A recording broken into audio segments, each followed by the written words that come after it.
المدينة القديمة يتواجد بها عدد اللي نتوقع أكثر من 50,000 مواطن موجود، مع محجوزة من قبل العناصر الإرهابية. بس يدور دخان.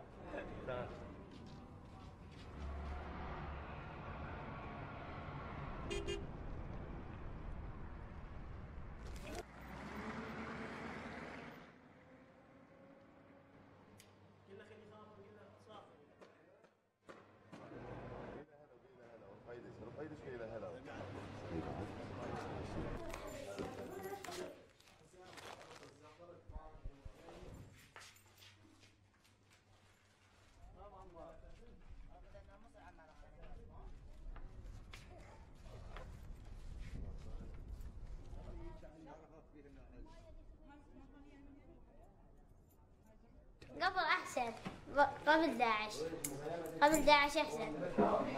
هسه يعني ما وصل.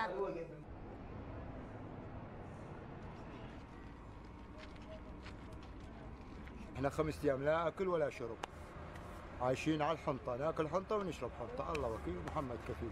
لو موجود الأبطال